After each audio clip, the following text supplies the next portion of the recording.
Fish, we are ready to begin when you are.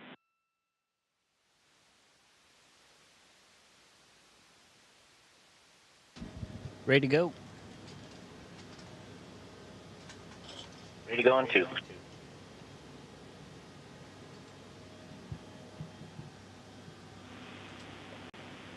Massachusetts Institute of Technology, this is Mission Control Houston.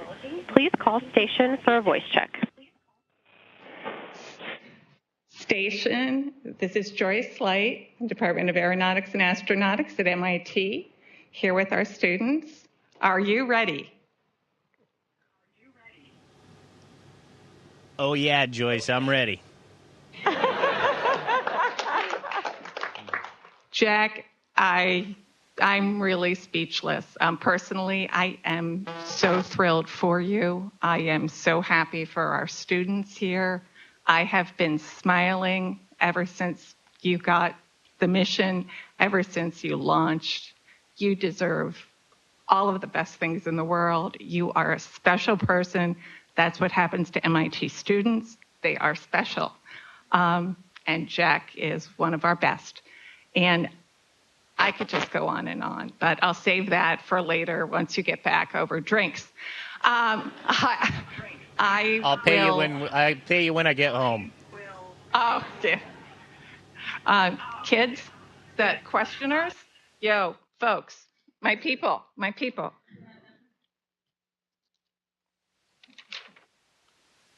I will turn over to you. All right. Hi, Jack. My name is Barrett Slegelmilk. I'm a first-year grad student here at MIT in the Leaders for Global Operations program. My question is, NASA has been sending astronauts to space for over half of a century, and training has continued to evolve over the years. And what was the most surprising thing to you when you first arrived in space? Well, no matter how much training you have, it just can't prepare you for how awesome it is up here. One of my colleagues said that I was like a smart little 12-year-old in the middle of Disneyland after 2 shots of espresso, because I'm just so excited. 8 minutes after lighting the motor, I look out the window and I see, what I've only seen in pictures, and you just can't get it from a picture. You have to experience, because there's almost a soul to it, and the reality is just so amazing. And then when you're here, and I know everybody there can relate to this, when you find a new way to look at a problem, it makes your mind grow. And this station, every day, my mind is growing and thinking in 3 dimensions, and it is. It's an incredible experience that I think makes you better, and that's why I really feel that we should explore more and that we should get more people involved in this, because no matter how much training you have, to experience this and to have this regenesis of excitement and wanting to explore is something that we just can't capture any other way.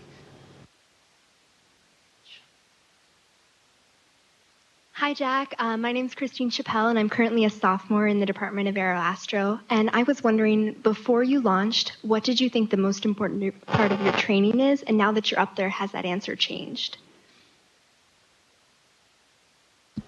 Well, it probably hasn't, because emergency training is kind of the most important. We have to know that stuff cold so that we can just do it in an emergency. You have a fire, a depress, or something like that. You can't really sit there and talk about it. So that is the most important. It's what we spend the most time on, and it is rightly so. The other stuff, our trainers in Houston, all around the world, from Russia to Japan to Germany to Houston, everywhere, Canada, they do a great job of getting us ready, giving us the skills we need. We're kind of jacks of all trade, master of none, so we need to just be able to look at a problem, have the general skills, figure it out, and do it, and they do a really good job of training us to do that. The other stuff you pick up from your crew members who have been here, and I'm super lucky. I have Peggy Whitson, Dr. Whitson, who has more time on space than any U.S. astronaut, and Fyodor Yurchikhin has even more. This is his 5th space flight. So 2 very experienced guys, plus Thomas Pesquet and Oleg Novitsky are just great. So they teach me everything else I need to know. I think emergency, yes, most important, and they did a good job of it. Everything else, we've learned the skills, or we get it up here.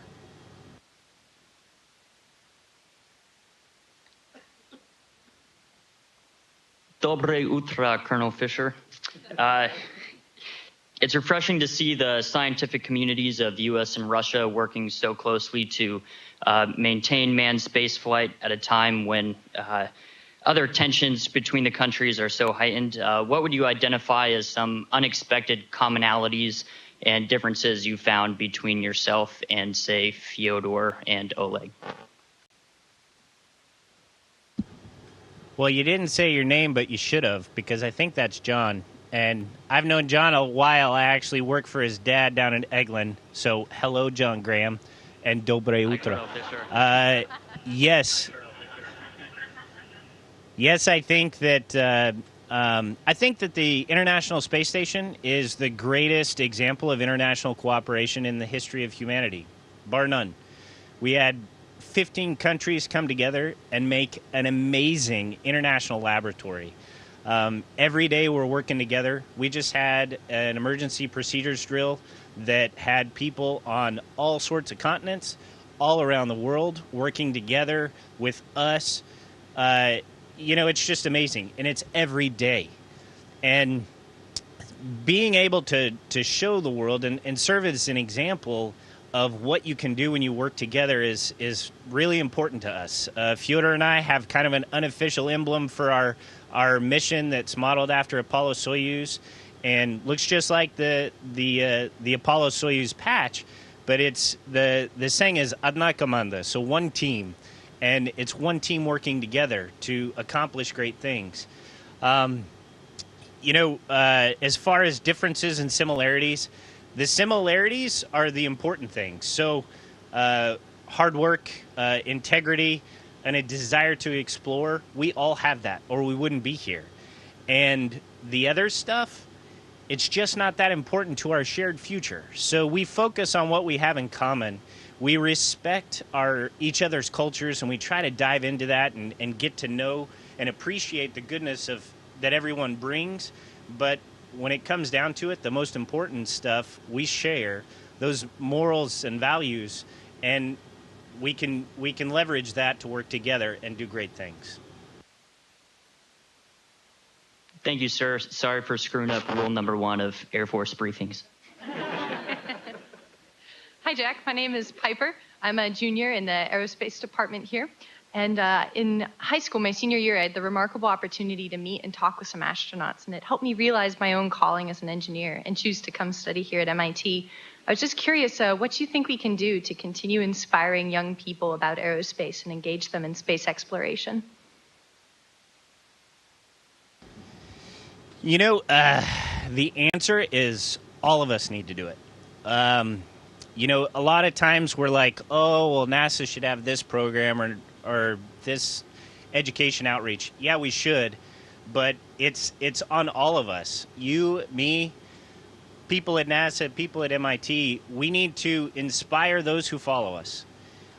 When I was at MIT, I was helping with the ROTC detachment and going down to a local elementary school and every now and again teaching a science lesson. It doesn't sound like much, but you never know what that seed is that's going to ignite in someone, just like it did for you. So take your passion. You people at MIT, I guarantee, are super passionate about what you're doing. You love the sciences. You live it. So spread that. Take what you have and spread it. We are at probably the most exciting time in space exploration in my lifetime for sure, because there's so much going on. We got this sweet, sweet station. We have commercial crew coming online. We're building the biggest rocket in the history of mankind. We're we're doing all sorts of things, and it's gaining momentum. We're building an infrastructure that we can really launch off of. There's probably somebody in that room who's going to walk on Mars. I guarantee there's plenty of people in that room who are going to contribute to it. So take what you have and spread it behind you. We all need to take a part in that. And any form of media that you have, Twitter or Snapchat or whatever, spread it. Spread the gospel of spaceflight. Thank you.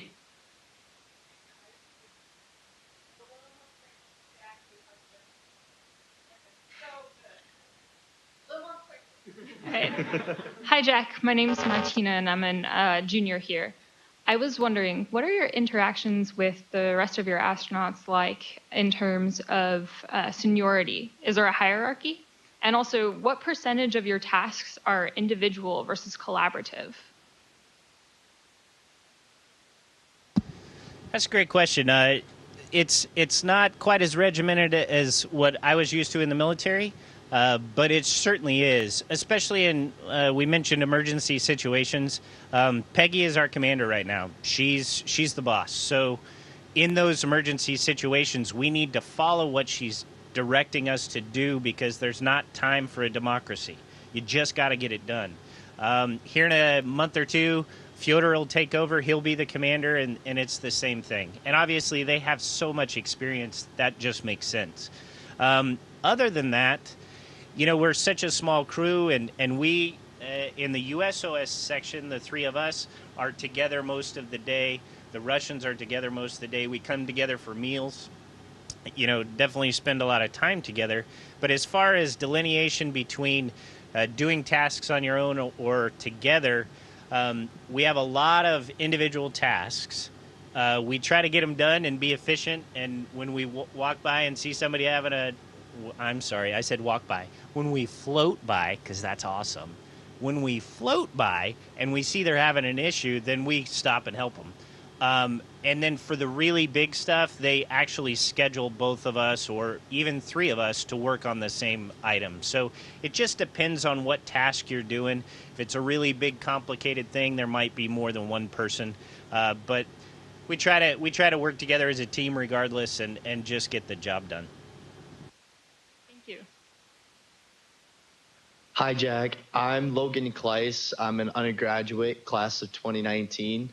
First of all, thank you for giving us this opportunity to talk to you. It's really awesome. And my question is how regimented is your time on the station? And when you do have free time, what do you do? It's pretty darn regimented. First off, thank Joyce because she put it together, and she's awesome. She's my girl. Second, as far as regimentation, there, you know, we have this little red line that goes across our schedule, and they're anywhere from a 3-hour or 4-hour task to a 5-minute task. And you know, depending on what you're doing, it gets a little tricky to keep up. We have to work out 6 days a week, 2.5 hours a day. That's so we don't come back, you know, walking around like a 90-year-old dude with bone and muscle loss. Then we have to, you know, just living up here is, you know, you got to do things that you don't have to do on the ground. You know, hygiene's different, and getting our food out of a, you know, spigot in the wall is different. So there's just stuff you have to do to survive. So that takes up time. And then you have to look at the next day. So when you put all that together, there's not a lot of free time, but the free time you have, you're rewarded with the most amazing views you could ever imagine. I can float over to any one of these windows, open it up, you know, day or night, look outside and see things you just can't imagine. It doesn't even make sense to me. You know, before I saw them last night, we were taking pictures of where we're going to go do EVAs. And I was in the Russian, one of the modules, and I'm looking down, waiting for the sunrise to take these pictures. And there's this huge thunderstorm over China. And, you know, we always see thunderstorms from below, and sometimes you'll see cloud-to-cloud lightning. But I was seeing cloud-to-cloud, cloud-to-ground, over top lightning. It was, like, awesome. it was so beautiful. It was like it was alive. So, you know, if we have free time, we're probably taking pictures or calling home or, you know, trying to share this amazing experience with the world with tweets or whatever. Thank you. I'm Mike Collins. Jack, I wish I was up there with you. I know you're shepherding dozens.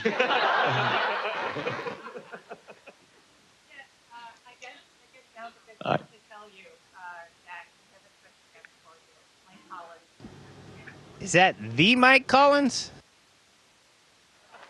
No, imposter, but I do have a question for you, and that is, I know you're shepherding dozens of experiments there.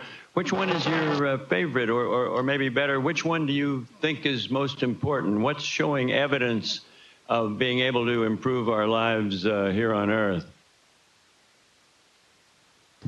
Man, sir, it's a pleasure to talk to you. I don't know if you remember, but I got to sit with you a few years ago at the MIT banquet. What an honor. As far as experiments, sir, you know, I think that you proved in Apollo and in the early space program that sometimes the most impactful things that we discover are answers to questions we didn't know we had. And I think that, you know, I can go through and list dozens of experiments that I'm working on because of this unique environment. Without gravity and convection and sedimentation, we can grow perfect crystals. We can do all these wonderful things, but it might be the most innocuous experiment that has the biggest effect. And I also think that inspiration is hard to quantify, but has such a huge impact. When I was working on the Raptor, I asked, you know, they found out I wanted to apply for the astronaut program, and I said, well, how many of you guys, you know, got interested in engineering because of space? Every single person in the room raised their hand. It was guys from 20 to 60, and every single one raised their hand. So that's what you did, sir, and that's what we hope we can continue to do to get the next generation going and to really get this whole space exploration thing moving for good. You certainly are doing it, Jack, big time and a lot better than we ever did. Thank you for your work up there.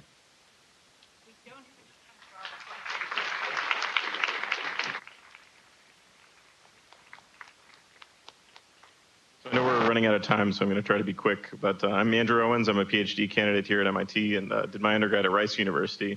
And I also had a question about sort of technologies and development. And what in particular you think are innovative technologies that have the potential for the most benefit? And how would your life on the station be different now if we had those technologies today?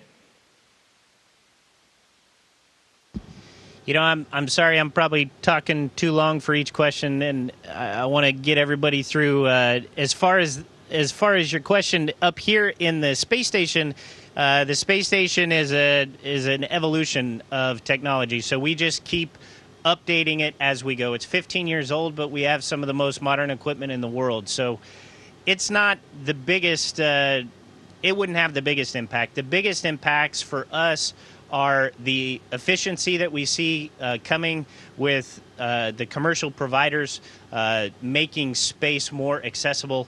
You know, reusing first stage, new engines like Blue Origin, SpaceX, you know, Sierra Nevada, Cygnus, all of these, Orbital, all of these companies are making space more affordable, and that is important. The other thing that we need for any deeper exploration is propulsion. And right now, you know, when we're talking specific impulse around 400, that's about as good as we get with the liquid, and we need to do better. And some of the newer technologies are in the tens of thousands for specific impulse. And even though it might be the thrust of a butterfly fart, if you point the butterfly in the right direction for long enough and keep him farting, he'll get going pretty fast in space. So we need to develop those technologies so that 6-month trip to Mars is 30 days. and then we don't have to worry about the radiation. I think that's probably the key for us to really push deeper into the galaxy.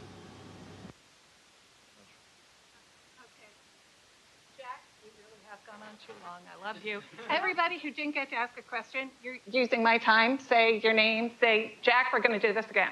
Hi, Matt. Good to see you again. It was great to meet you at SpaceX, and I'm really happy to finally see you in space. I'm too short for this. Hi, I'm Kayla. We will take a brain check. Hi, Jack. I'm Eric. I'll shoot you a text, and we'll talk about virtual reality later. Okay. Hi, Jack. My name is Ronnie Foreman. I'm a second-year candidate here, and I did my undergrad at Georgia Tech, and I will talk to you next time. Thanks very much. Jack, you did a phenomenal job. We are so proud of you here. You cannot begin to imagine. Well, I'm sorry I talked so long. I adore you, Jack. You can talk until you're blue in the face. You are amazing. You are a burrito of awesomeness, covered in awesome sauce, my friend. Burrito of awesomeness! All right. Oh, watch. I'm going to do a flip. You ready? Here we go. Read my socks.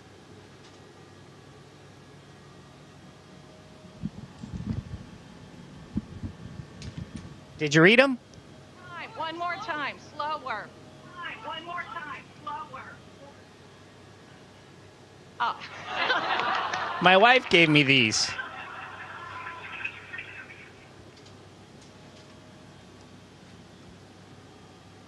Station, this is Houston ACR. That concludes the event.